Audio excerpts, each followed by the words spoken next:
Hello friends, எல்லோரும் எப்படி இருக்கீங்க? ஸோ நம்மளுடைய சேனலில் ரொம்ப நாளாக வீடியோ போடாமல் இருந்தோம். ஸோ ஒரு சில ப்ராப்ளம் அப்படின்றதுனால சேனலுக்கு நான் அது ரீசெண்ட் டேஸாக வீடியோஸ் போடாமல் இருந்தேன். இதுக்கப்புறம் ரெகுலராக வீடியோஸ் வரும். ஸோ இன்றைக்கி நம்ம வீடியோவில் பூ கட்டுறது, இந்த கோலம் போடுறது, இந்த மாதிரி விஷயங்கள் எல்லாமே நிறைய பேருக்கு பிடிக்கும். ஸோ உங்களுக்கும் பிடிக்கும் அப்படின்னா கண்டிப்பாக கமெண்ட் பாக்ஸில் கமெண்ட் பண்ணுங்கள். வாசலுக்கு சாமந்தி பூவும் இந்த தவனம் அப்படின்னு சொல்லக்கூடிய மறிக்கொழுந்துன்னு சொல்லக்கூடிய இதுவும் சேர்த்து வாங்கிட்டு வந்திருக்கேன். சரி, ஓகே, கொஞ்சமாக கட்டலாம் அப்படின்னு சொல்லி உட்காந்தேன். பட் நிறைய பூ இருந்தாலும் நம்ம கட்டிகிட்டே இருப்போம். ஏன்னா ஒரு சில விஷயம் நமக்கு ரொம்பவே பிடிக்கும். அதை வந்து எத்தனை ஒரு 10 முழம் 20 முழம் அப்படி இருந்தால் கூட நம்ம கட்டிகிட்டே இருப்போம். ஏன்னா பிடிச்ச விஷயம் செய்யும்பொழுது எப்போவுமே நமக்கு அந்த டயர்ட்னஸே தெரியாது. அந்த மாதிரி நான் கிட்டத்தட்ட ஒரு 10-20 முழம் கூட கட்டியிருக்கேன்.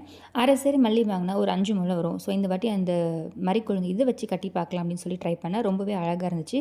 உங்களுக்கு அந்த மாதிரி பிடிச்ச விஷயம் என்ன இருக்குது கண்டிப்பாக சொல்லுங்கள். அதே மாதிரி பிடிச்ச விஷயத்த கண்டிப்பாக ஸ்கிப் பண்ணாமல் செஞ்சுட்டே இருங்க. அது உங்களுக்கு ரொம்பவே ரிலாக்ஸேஷனாக இருக்கும்.